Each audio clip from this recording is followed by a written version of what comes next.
திரு கார்த்திகைனாலே நம்ம தமிழ் மக்களுக்கு ஒரு கொண்டாட்டம் தாங்க. நல்ல சந்தோஷமான நாள் அது. அந்த நாளில் நல்ல கொழுக்கட்டை செஞ்சு சாப்பிடுவாங்க. அந்த கொழுக்கட்டை எப்படி செய்யலான்னு சொல்லி தான் நம்ம இன்னைக்கு பார்க்க போகிறோம். வாங்க வீடியோக்குள்ளே போகலாம். அதுக்காக 1 கிலோ பச்சரிசி எடுத்து நல்லா கழுவி அதை காய வச்சு வச்சுருக்கு பாருங்கள். இதை நம்ம மிக்சி ஜாரில் போட்டு நல்லா சாஃப்டாக அரைச்சிடலாம்.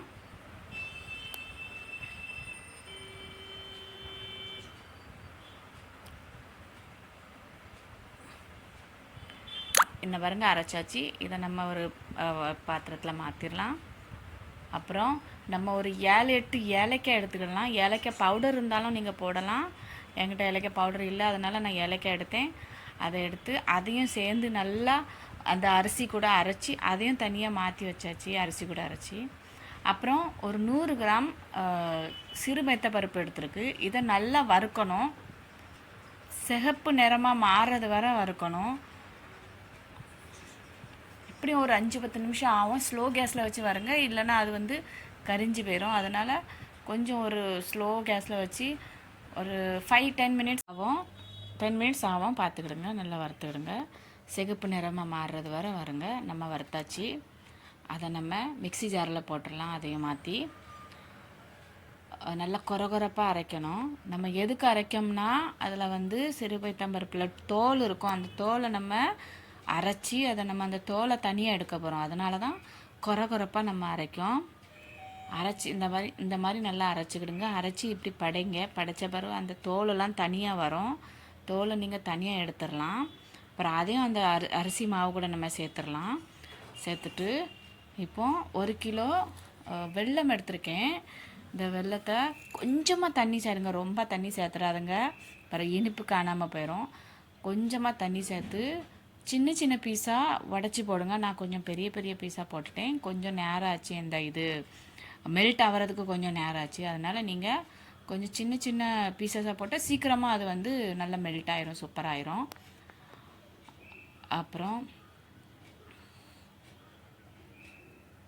இதையும் மிக்ஸ் பண்ணி வச்சாச்சு. நம்ம மிக்ஸ் பண்ணிவிட்டு ஒரு ஸ்பூன் சுக்கு பவுடர் போடுங்க. சுக்கு பவுடர் இல்லைன்னா சுக்கு போடுங்க. என்கிட்ட சுக்கு பவுடர் இருந்துச்சு, அதனால் நான் அதையே யூஸ் பண்ணிக்கிட்டேன். அப்புறம் ஒரு முறி தேங்காய் திருவி வச்சுருந்து அதையும் இதை கூட சேர்த்துக்கிடணும். அப்புறம் இதை ஒரு அரிப்பை வச்சு அரித்து நீங்கள் யூஸ் பண்ணுங்கள். ஏன்னா அதில் கல் மண் எதுனாலும் இருக்கலாம். வெல்லத்தில் எப்போவுமே நீங்கள் என்ன ஸ்வீட் பண்ணாலும் வெல்லம் பண்ணும்போது வெல்லத்தை வச்சு பண்ணும்போது அதை கண்டிப்பாக அரிச்சு பண்ணுங்கள். இல்லைன்னா அதில் கல் மண் எதுனாலும் இருக்கலாம். அதனால் நான் இப்போ அரிச்சு அதை மிக்ஸ் பண்ணேன். தேங்காய் மிக்ஸ் பண்ணுங்கள்.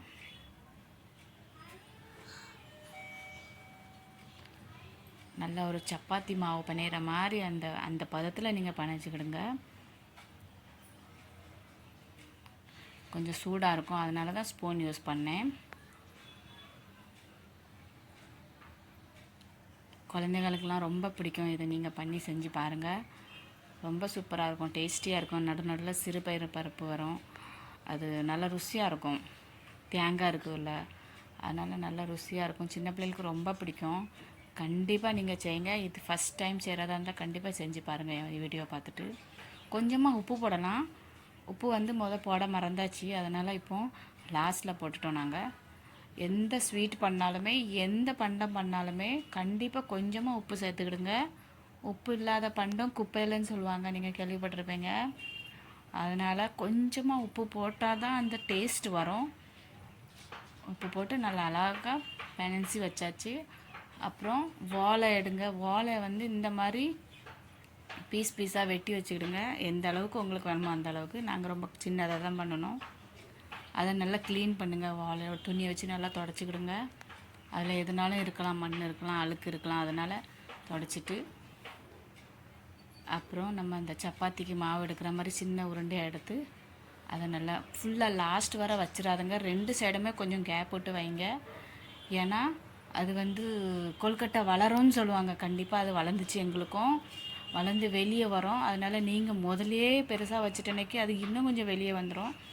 நம்ம அது வளர்கிறதுக்கு கொஞ்சமாக இடம் கொடுத்து வச்சுருக்கோம். 2 சைடுமே கொஞ்சமாக இடம் கொடுத்து வச்சு அடுத்தால அதே மாதிரி ஒரு கவர் எடுத்து ஓலை எடுத்து கவர் பண்ணி நீங்கள் இந்த மாதிரி கெட்டி வச்சுக்கிடுங்க. இந்த மாதிரி கெட்டி 2 சைடும் கட்டுங்க. அதில் நான் 1 சைடு கட்டி இந்த மாதிரி கொழுக்கட்டை பண்ணி அப்புறம் ஒரு சட்டி எடுத்து எந்த சட்டியில் நீங்கள் பண்ண போகிறீங்களோ அந்த டோப் எடுத்து அதில் மிச்சம் இருக்கிற ஓலையெல்லாம் கீழே போட்டுருங்க. போட்டு கொஞ்சமாக தண்ணி ஊற்றிக்கிடுங்க. தண்ணி ஊற்றினா தான் அது வந்து அதாவது என்ன சொல்லுவாங்க நல்லா வேவும், இல்லைன்னா கீழே அடி பிடிச்சிரும். அதனால் தண்ணி கொஞ்சம் பார்த்து ஊற்றுங்க. அந்த ஓலை முங்குறது வரைக்கும் தண்ணி ஊற்றுங்க. இது எங்கள் அம்மா தான் பண்ணிகிட்டு இருக்காங்க. தண்ணி ஊற்றி அப்புறம் நம்ம அந்த ஓலை எல்லாம் நம்ம கொழுக்கட்டை பண்ணி வச்சுருக்கோம்ல அது எல்லாமே நம்ம இதில் மாற்றிடலாம். ஒன்று ஒன்றா கரெக்டாக அடுக்கி வைக்கலாம். அந்த சட்டிக்குள்ளே படுற மாதிரி வெளியில் வர மாதிரி வைக்காதுங்க, வேவாது. அந்த ஆவி அந்த ஸ்டீமில் தான் அது வேகும். அதனால் அதை கரெக்டாக வைக்க வேண்டியிருக்கும் வேக வைக்கும்போது.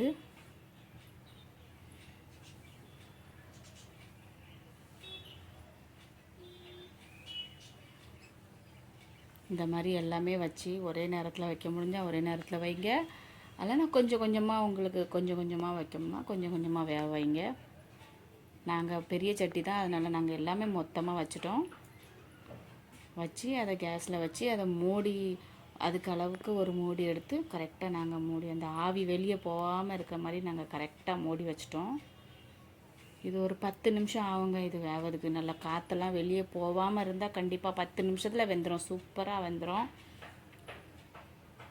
வெந்து எங்கள் பாப்பு தான் அதை வந்து ஃபஸ்ட்டு அதை உழைக்கா.